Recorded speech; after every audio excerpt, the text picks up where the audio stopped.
The Seahawks haven't quite signed their entire 2023 draft class, but one of their top picks made a bit of history yesterday. We'll be diving in and taking a look at the two players who haven't signed their contracts yet on a new Locked On Seahawks. You are Locked On Seahawks, your daily Seattle Seahawks podcast.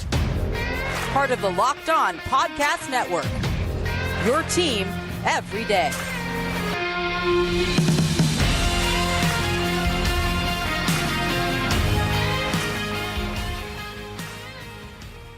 Greetings, 12. This is Corbin Smith, host of the Locked On Seahawks podcast, your daily Seahawks podcast, part of the Locked On Podcast Network, your team every day. Glad to be joined, as always, by my co-host in crime, Rob Rang. Happy Wednesday to all of our listeners. And as always, thanks for making Locked On Seahawks your first listen 5 days a week. We greatly appreciate it. The Seahawks currently wrapping up their second mandatory minicamp practice. We'll have some takeaways. Already have gotten some information coming out of the VMAC. Excited to break that down on today's episode. And there's a competition mounting, a three-way competition across from Uchenna Nwosu. We're going to be discussing a way too early prediction. Who's going to start at the other outside linebacker spot for the Seahawks? Jam-packed episode coming your way, courtesy of Bird Dogs. Go to birddogs.com/LockedOnNFL, and when you enter the promo code LockedOnNFL, they'll throw in a free custom Bird Dogs Yeti-style tumbler with every order. Now for your lead story here on our Wednesday edition of Locked On Seahawks. After the latest CBA, actually 2 CBAs ago, the issues that teams used to have signing draft picks, that's become a problem of the past. And you very rarely see players that are not under contract going into training camp. With that being said, at least in the last couple of years, there have been some hitches that have led to some prolonged negotiations with rookies. And the Seahawks, they're not exempt to that either. Derick Hall yesterday making a bit of history, maybe not the most exciting news on the surface, but at the same time, the type of rookie contract that could change the game for players that just miss being selected in the first round, Robin. We know from talking to Matt Berry and some of the other reports that have been out there that the Seahawks had a first-round grade on Hall coming out of Auburn. They picked him 37th overall early in the second round. I would say, though, that the way that their contract with him ended up unfolding, getting broken down before he signed it, they were giving him some special treatment as a player that they viewed as a first-round caliber talent. Yeah, I'm curious if that was part of the reason why Seattle did give Derick Hall very interesting contract here. And anybody who is watching on YouTube, they're going to be able to just kind of read this for themselves. But I'll read it out loud for those of you who are not watching. And as always, thank you for viewers. Thank you for listeners, as Corbin says every day. So Derick Hall inked a 4-year rookie deal yesterday. 85% of his signing bonus is going to wind up being paid before the training camp begins in July of this year. Per reports, he's also going to receive $100,000 guarantee in the fourth and final year of his rookie deal, and that's pretty unusual as well. The fact that so much of his contract, it's a 4-year deal worth a total of $9.116 million. The fact that 85% of it is guaranteed, $7.22 million for a second round pick, that is historic. And so it's interesting. I'm curious to hear a little bit more of why the Seahawks felt like they needed to guarantee this contract, as you said previously, Corbin, and the Seahawks director of player personnel, senior director, and previously the college scouting director, Matt Berry, had joined us, and he, as you said, confirmed the Seahawks had a first-round grade on Derick Hall. So maybe they just said, hey, this guy is worth first-round dollars, in my opinion, in the franchise's opinion, and they view him as absolutely critical to get onto the field immediately. Maybe it's just an acknowledgement of the horrible health issues that Derick Hall had previously. I'm curious to hear some rationale on this myself. What I think it is, and then again, this is just conjecture, but what I think this is basically just kind of a reflection of the landscape in today's NFL. Every player, every agent is looking for those guaranteed deals if they can get it. And this looks like a case where the Seahawks did provide that. And hopefully Derick Hall is going to be able to come in and live up to the lofty draft selection. As you mentioned, 6th pick of the seventh round, or of the second round, 37th overall. And again, see if he can live up to this big time contract in which he just signed. Looking at the guarantee in year 4, just to put this in perspective, I did some research on this before we came on live for the show. There were 3 second-round picks last year that had a guarantee on their 4th year. It's not something that happens a lot. Logan Hall with the Buccaneers was one of them that had a little bit of guaranteed money on the 4th year of his contract when he signed. And this is the difference. Obviously, all the values are slotted for draft picks now. That was changed in 2011 with that CBA, that there was the lockout and no games missed, thankfully. But that was one of the big sticking points, is wanting to have slots so that you didn't have players like Jamarcus Russell making $70 million for doing nothing. And so these contracts have a slotted value, but there are things that teams can do negotiating how that money is paid out, including with signing bonuses. And so for him to get a third of his total money up front in signing bonuses before he even steps foot on the practice field for his first training camp, that is an unprecedented deal for a second-round pick. But I think that, as you said with the landscape, this really is showing you what the NFLPA is pushing for. They are wanting more guarantees for second-round picks, because I think in today's game, you are getting a lot more players that are talented first-round caliber guys, at least in previous drafts, that are falling to the second round, and they feel like they deserve that kind of guaranteed cash coming into the league. In the not-for-long league, you want guaranteed money. So I think that has more to do with it than anything else. And the fact the Seahawks did view him as a first-round talent, they were paying it forward with him, and they were able to strike this deal. It's not like they're paying him more money. Again, this is a slotted rookie deal, but the way they're allocating those resources, he's getting this really nice 85% of his total signing bonus just right up front. And that's going to have some cap ramifications too, which I think is interesting, because look at Seattle's draft class now, Rob. They've signed 8 of their 10 players. But the 2 that have not signed, this might set some precedent for the other second-round pick that Seattle has. Zach Charbonnet, especially being a running back, he and his agent are probably saying, well, wait a second, if he's going to get that kind of money up front, we want to get our hands on that kind of money. So that might be what they're working on behind the scenes with Charbonnet. And then you've got Devin Witherspoon, the first-round pick, and we talked about potentially bringing back Shelby Harris on yesterday's show. In order to do that, you've got to have cap space. And right now, this is the thing that's holding Seattle back from making any moves, because even though they've signed most of their class, Witherspoon's a top 5 pick. And so even with a slotted deal, we're looking at more than $5 million in the cap hit this year. And so that would put him near even, almost in the red, when he signs the dotted line. And I'm sure there's some stuff going on behind the scenes there with signing bonuses and offsets and things of that nature. And so those are the 2 contracts that still need to be knocked out. And I would expect they're going to be done before training camp. But there are more sticking points now than there were when they first came out with these slotted contracts. And I think that's become clear. Yeah, absolutely. And I love the fact that you are looking at Derick Hall's contract and kind of projecting what Zach Charbonnet and his representatives might be thinking. Because I think, again, as you just pointed out, there's only 3 second-round picks signed deals a year ago that had those guaranteed dollars. I do think that you're going to see that number jump up this season, obviously here with Hall. And then I would be surprised if Charbonnet is not going to push for that. And again, as you alluded to, the fact that he is a running back, of all of the positions in the NFL that have the highest attrition rate, the Seahawks know this better than anybody, then the running back position certainly has that. So I absolutely think that that's something that Zach Charbonnet is going to be looking at.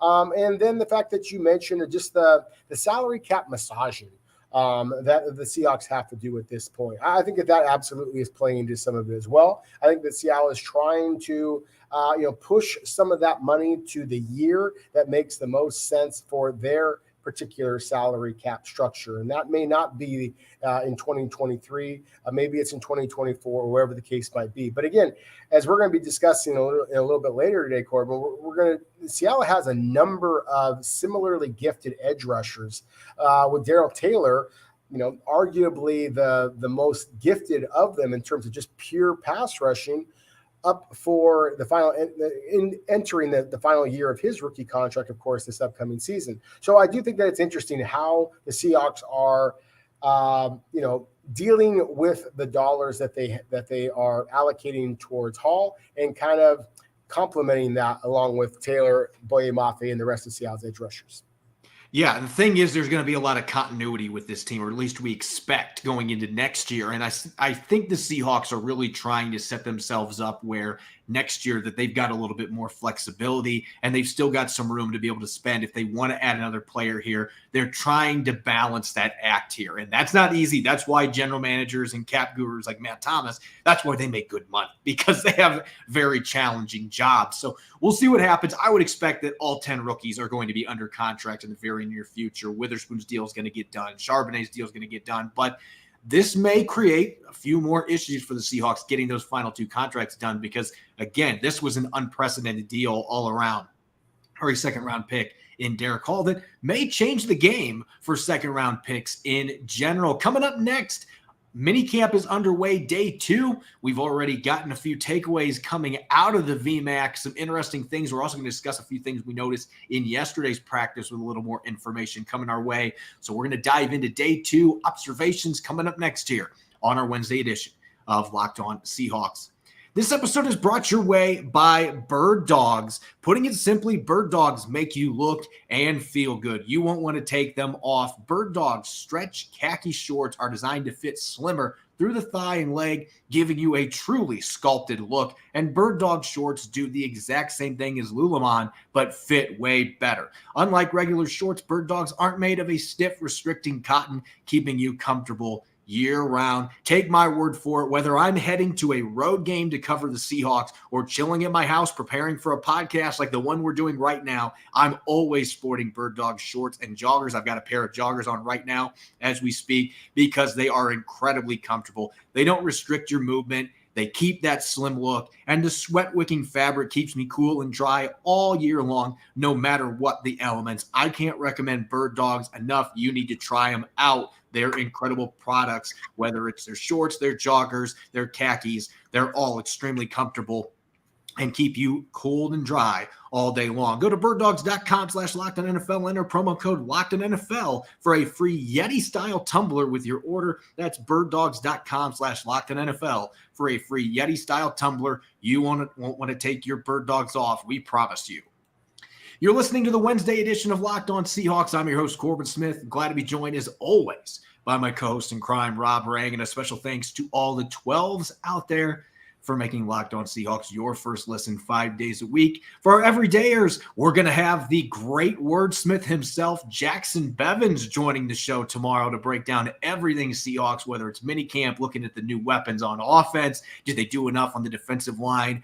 Going to be a really fun episode, and you won't want to miss it for our Thursday show. Let's shift gears to mandatory minicamp. The Seahawks are currently wrapping up their second practice, and the really nice thing, Rob, obviously I've explained it on social media. There's a reason that I'm not at minicamp. I was supposed to be. There's been some health issues in my family. I just felt like it was the wrong message to send flying to Seattle for a minicamp. But you and I both have connections. We've got ways to find out what's going on there, even though we are not on site. And there are a few topics that are going to relay off of yesterday's events as well. And I know there's one position in particular that you are paying close attention to that they're playing musical chairs with seemingly daily, and that is the nose tackle spot.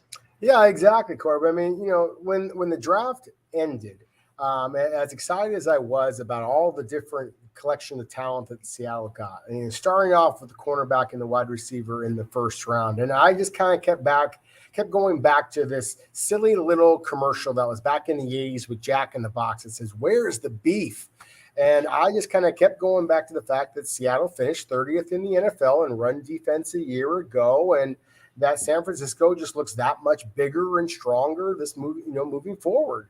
And if Seattle wants to compete with the San Francisco 49ers in the division, if they want to compete with the Philadelphia Eagles and possibly be a Super Bowl contender, I really think that they have to get bigger and broader along the defensive line, specifically at the nose guard position. So it has been fascinating to me to kind of see the way that nose guard has become kind of a turnstile As you mentioned here, I mean, you go back and it's, it was Al Woods, it was Brian Monet. And of course, Brian Monet is coming off of the torn ACL. Perhaps he's going to be able to come in and provide something for the Seahawks this upcoming season. But I think that we realize as a bigger man, it's more likely that his recovery is going to take that much longer. So you go from guys like a Brian Monet to, some of the other players they brought in. Obviously, Cameron Young, the 4th round pick out of Mississippi State, that's who Seattle's relying on at this point. But other players like a Forrest Merrill or a Robert Cooper have already been kind of gone through the turnstile. They were signed, they were since released.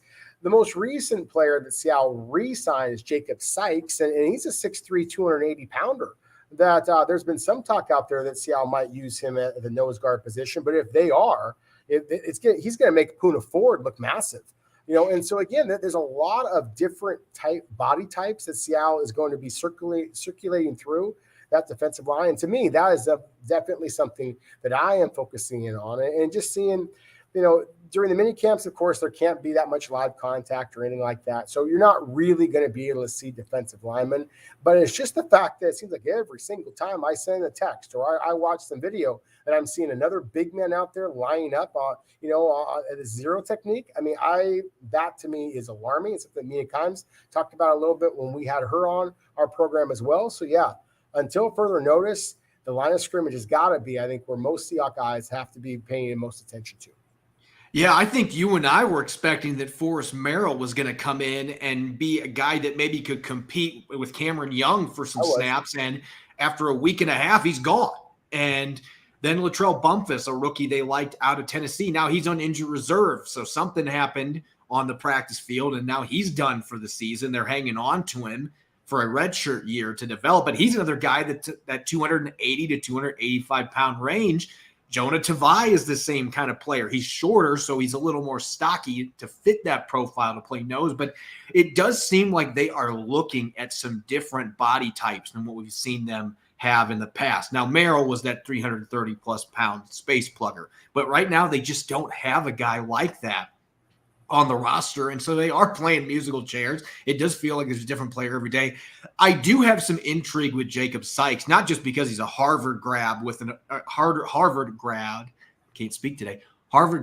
that has an applied mathematics degree. So the dude is probably already the smartest guy on Seattle's entire roster and probably their entire coaching staff. But he also had an off-the-charts pro day workout coming out of his 1 year at UCLA, scored a 9.06 in the relative athletic scale for a 282-pound defensive lineman. That's pretty impressive. So there are some things to like there. But again, he's small. He's not built to be a nose tackle. He looks to me like a 3-tech defensive end, which Seattle seems to have a surplus of guys that fit that now. But they don't have that nose tackle position taken care of. So there's a lot of pressure on Cameron Young to be able to get going early and getting Brian Monet back as soon as you can. Because right now, as you said, there just isn't much beef. As far as positives go, we've talked about the injuries with Will Dissly. It's been a problem throughout his time with the Seahawks, his latest one being a knee fracture at the end of last year that landed him on injured reserve. The Seahawks thought he might need surgery. That ended up not being the case. And it's just really nice to see him out on the practice field right now, running around. He's running well. He looks like he's running fluidly for Will Dissly standards, at least. He's not going to be mistaken as being a 4-4 guy, but he's moving really well. And he caught a really nice touchdown from Drew Lock in tight coverage in their practice session on Tuesday. When I've been out there at the field, he's just looked really good. He looks like he might be a little leaner than what he has been. And so I'm intrigued there. And Colby Parkinson, on the other side of the scale, like, you want to talk about a guy that's jacked now. Colby Parkinson looks like a legitimate every down tight end in the NFL. And who would have thought we would see that with what he looked like coming out of Stanford, where he really was just a 6'7" receiver. But now he's jacked and he looks like he's ready to go. He had a good year blocking last year. And I think he's going to be ready to take that to another level. So that's a positive for me coming out of minicamp and OTAs, is that tight end group. Noah Fant's made some nice catches that I've been able to see on video. He looks really smooth year 2 in this offense. That is still a position group that should be an area of strength, and maybe even more so with all the weapons they have at receiver, opening things up for those tight ends. Yeah, exactly. I think specifically with Kobe Parkinson, I kind of touched on this yesterday, just the body control, the snatch hands, and I 100% agree with you, and just the transformation of his body. I mean, it's like Travis Homer out there, who, and a lot of Seahawks followers might remember Travis Homer when he was drafted out of Miami as a running back. He had a relatively slim frame, and by the time he left Seattle, I mean, he had biceps that just kind of reminded you of Robert Turbin. I mean, just some of the more impressive, Arnold Schwarzenegger kind of stuff that you might see like a bodybuilder. I mean, really big build. Travis Homer's got to pop it up. Exactly. I mean, that's the way Colby Parkinson is developing at this point. So that's been very impressive. And still, when I mentioned this again yesterday a little bit, it was the body control. It was the ability to kind of contort in space. Sometimes guys get so big and so strong, Corbin. Some of the most impressive guys I've ever seen when I go to these workouts and things like that, you see guys, they take their shirt off and they are just built like bodybuilders. Like, oh my goodness, look at this athlete. But they can't move. They lose all flexibility when they get so bulked up. That's, to me, one of the most exciting things about Kobe Parkinson is I have not yet seen him lose any of that flexibility. If anything, he looks even more of an agile athlete, even with all of that bulk. So that's been very encouraging. And then finally, we touched on this first for a moment yesterday, but I wanted to kind of just mention one more thing. What a good thing it was to see Jamal Adams out there, to see Jordan Brooks out there, see Alton Robinson out there. I mean, there's some really talented football players the Seahawks are going to be getting back hopefully soon that I think is going to make a very good, very talented defense, potentially that much better. And if the offense explodes as we think it could, again, it could be a very exciting 2023 season for Seahawks fans. Yeah, it's just encouraging seeing Adams out there walking around, Brooks, albeit slowly, looking smooth, jogging behind Bobby Wagner. I mean, that's a good sign at this stage in his recovery. Yeah. And you're hoping that these two guys are going to be able to get back at some point in training camp, but you're going to ease on the side of caution here. You're not going to be rushing them back. They want them ready when the real bullets start flying in the regular season. One last thing I want to mention here real quick. The Seahawks running back group, with the additions of Charbonnet and McIntosh in the draft, and DJ Dallas coming back, Ken Walker III coming back, it's going to be really difficult for anybody else to crack that rotation without injuries. But this is running back after all. And Bryant Koback, who played with the Minnesota Vikings last year, was on their practice squad.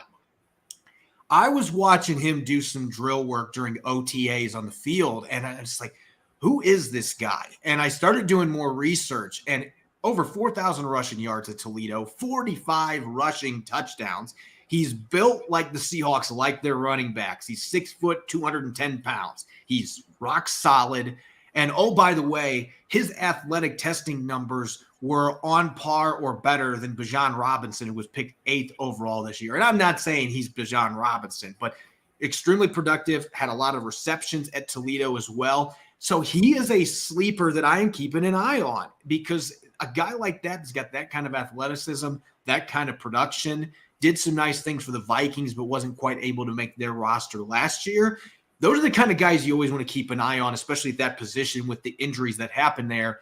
At minimum, a guy that I think could be a really good practice squad player that, with the injuries that happen in that position, could have a chance to play at some point this year. So it's nice to see players like that. And I think Sykes is another one, as I mentioned, that when you look at the athleticism and the brains he brings to the table, you're looking for players that have traits. And Koback is clearly one of those guys that does. And so we're going to be monitoring him closely as we move towards training camp. And I think he's a player to keep a close eye on when the preseason games get here, because maybe he's the next Tromaine Pope, and he's going to have some big games for the Seahawks in exhibition season as well.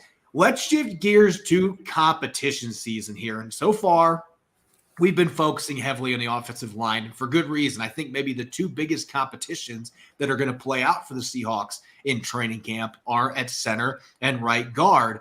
But I think that there is another one that is worth discussing on the defensive side of the football that maybe some fans aren't viewing as a competition, and that is an outside linebacker. Uchenna Nwosu is going to be one of the two starters, but I don't think the Seahawks know who's going to be getting the bulk of the snaps at the other spot. And this is not a two-way fight. This is a three-way fight with the addition of Derick Hall and that big signing bonus that he just signed on for yesterday.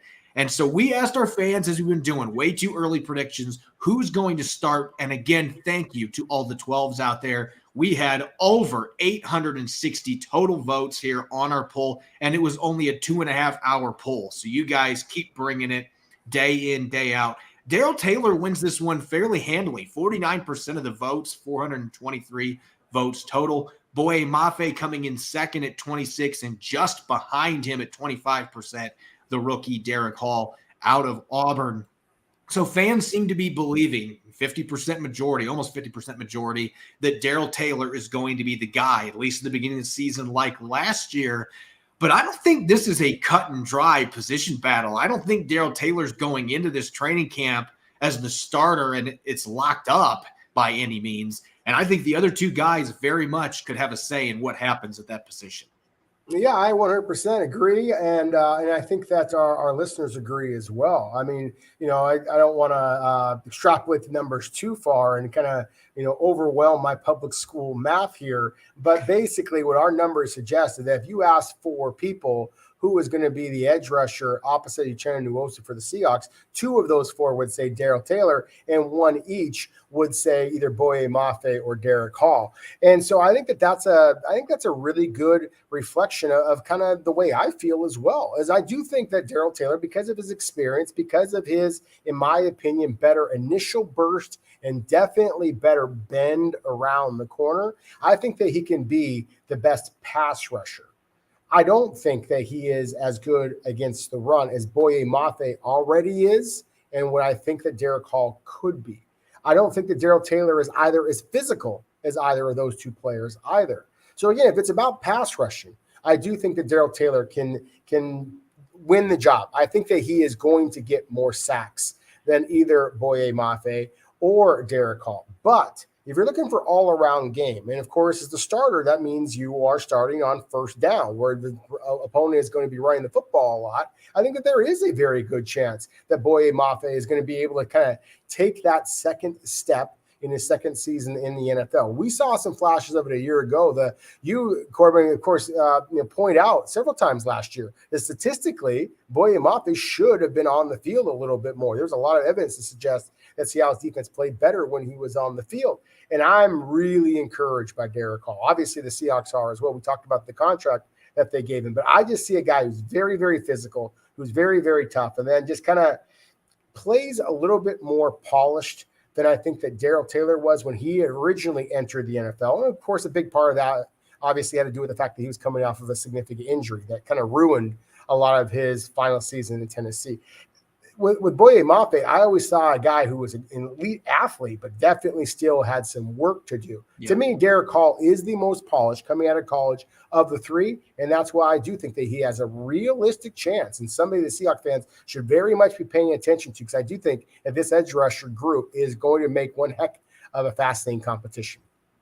This all rides on whether or not Darrell Taylor is able to make a big jump defending the run. Because if he is going to be a liability in that area of the game, the way that he was all of last year, even when he was rushing the passer really well late in the season, when teams ran at him, he's not able to set the edge consistently. And you see too much freelancing from him. He gets out of his gap assignment and kind of plays Olay a little bit, like he's waiting for the bull to come up and then just letting the running back come through. You cannot do that and be an edge defender in the NFL that plays beyond second and long and on third down passing situations. And that's really where he's been at his best. So I'm going to say right now I'm 50-50 on this, because I think that the mindset is there for Darrell Taylor, and I think the work ethic is there. We've seen him come in a little bit stronger, a little bit bigger every single offseason he's been with the Seahawks, including now. But I need to see that mentality hold up against the run, and I just haven't seen enough to suggest to me that he's going to be able to do that. So I guess I could say I'm cautiously optimistic, and at the same time, there's some skepticism still. Is he going to be able to be a guy that can do that? I don't have those reservations, and I'm still kind of surprised I'm saying this about Boye Mafe, because coming into the NFL, we talked about this ad nauseum for months going into his rookie season. And even Pete Carroll said he's going to be a situational pass rusher. I don't think anybody thought he was suddenly going to become an edge setting extraordinaire, but he was a beast off the edge last year. When they plugged him into the lineup, teams didn't have success running towards him. And that was a major changeup. I thought when they had that 4-game winning streak in the middle of the season, that he was really a key factor of that, with getting a few more snaps and really helping fix that run defense. And then things regressed a little bit. But if you can get more pass rush, and I'm more optimistic Boye Mafe can become a great pass rusher than I am that Darrell Taylor can become a great run defender. So that should tell you where I stand on this. I think Mafe's kind of become that forgotten face a little bit here. I think Boye Mafe has a very good chance to win this job, because I think there's still pass rushing upside there, and I love the run defense. And Derick Hall is going to be right in the mix there too. There are just some things with his run defense that I think might take a little bit of time to adjust to the NFL. And he has a little bit of issue playing that guessing game sometimes with his gap assignments. You don't have that issue with Boye Mafe. I think from a trust perspective that Mafe actually is the player that I'm picking right now to win that starting job. I'm just expecting a big jump rushing the passer, and he's already your best run defender there. And that's the biggest weakness for this football team going into this season. You want a guy that starts that can do a little bit of everything. And I think Mafe is the best equipped to do that, at least right now. Yeah, I think you make an excellent argument. You've almost convinced me. I'm going to stick with what I typically do, and that is to go with the incumbent starter. I want to see somebody else kind of seize that job away. And so I've kind of gone back to that idea that I had at the center position. I have at right guard, where, again, I think that the more experienced players, Evan Brown at center over Oluwatimi, Phil Haynes at right guard over Anthony Bradford, or anybody else that Seattle is likely to bring in that spot. I think, again, the starting experience is most likely to help Darrell Taylor probably eke out that starting role over Boye Mafe and, again, Derick Hall. But I think that you make an excellent point. I still want to observe a little bit more, but I think that there is a lot of evidence to support what you were saying before about that you have a little bit more confidence in Boye Mafe becoming a better pass rusher than Darrell Taylor becoming a better run defender. The only reason I would push back on that a little bit is just the fact that Darrell Taylor needs to become a better run defender. And I think that I'd like to think that he recognizes that this, again, is the final year of his deal with Seattle, and it's go time now. And so that just been watching players as long as I have, it's amazing how much incentive players feel when it's contract time. So I wonder if we might see the absolute best of Darrell Taylor in a Seahawk uniform in 2023. The one final thing I'll say about Boye Mafe and Derick Hall, and really Darrell Taylor as well. And to me, these are areas in which they are different than Uchenna Nwosu. To me, Nwosu's instincts is one of the best things about him. His physicality. I mean, he wants to get into a fight just walking down the street. I mean, that's just how competitive and how physical and nasty kind of he is. But he also locates the ball a lot, really well. I mean, he freelances just like Bruce Irvin did, just like Darrell Taylor did. But it seems like a lot of times in which he freelances, Corbin, he wins. He finds the ball. He chooses the correct path. Where sometimes it looks like, they like some of the defenders for Seattle or other clubs as well, it's like they couldn't find a football in a sporting goods store. They just can't find the ball. They lose track of it and it's gone. As you mentioned before, like in the running game where he just basically pins his ears back to pass rush, Darrell Taylor, and then the running back goes right on by him. Right? That obviously can't happen. I do think that you're going to see improved play from Darrell Taylor in that regard. And again, that's one of the reasons I think that they selected Derick Hall in the first place, is kind of like a little nudge to Darrell Taylor, like, hey, you really will get replaced if this doesn't happen. It's not just Mafe. Now we got two different players that can kind of play that role. And again, with Nwosu, his ability to play either side, I think that creates this. I think this is going to be really a four-man competition to get two of those spots. And we haven't even mentioned Alton Robinson, or Tyreek Smith. I mean, there's some other players out there that the Seahawks fans, again, I think this is going to be a really fun matchup to watch. But I think we're focusing on the right four here. To me, those are the favorites, and I do think that you are going to see improved play from Seattle's pass rush, and most importantly, improved play in the ability to stop the run as well. Real quick, I'm glad you mentioned Nwosu's ability to play both sides, because that was what I was actually going to touch on with Derick Hall. Derick Hall has a nasty long arm move with his right arm. He rushes off the left side. I'm not saying that he can't transition over to the right side, but he has almost exclusively played on the left side at Auburn. And so that is something to keep in mind here. If we're talking about him competing with Darrell Taylor and Boye Mafe for the other starting spot, if it's going to be on the right side, I think that might put him at a disadvantage because he's going to be playing a little bit of a learning curve there, trying to get used playing that side and becoming more effective with his moves over there, rushing from the right side. But maybe it ends up in a position, if he's the best player, hey, Uchenna, you're going to play on the right side most of the time. And we're going to have Derick Hall playing on the left side. And so that in itself does make it a bit more of a 4-player race when you're talking about how you're going to allocate those snaps, where those guys are going to be lined up. And that is why I think it was a competition that was definitely worth discussing. And we don't know how it's going to play out, other than we expect Nwosu is going to be getting the bulk of the snaps at one of the sides. Those other 3 players, and maybe even Alton Robinson thrown in the mix there as well, those guys are going to get their opportunities to compete. And that's going to be a really fun battle to watch play out as we progress through training camp and the preseason. As always, you can follow me on Twitter, Corbin Smith NFL. You can follow Rob at Rob Rang. Subscribe and follow Locked On Seahawks on YouTube and wherever you listen to your podcast to ensure you don't miss a single episode. Coming up tomorrow, we'll have the great Jackson Bevins from the Cigar Thoughts podcast joining us for the show. We're going to be talking Jamal Adams, breakout players, and much more. You won't want to miss it. Enjoy the rest of your Wednesday. Thanks for listening in. Go Hawks.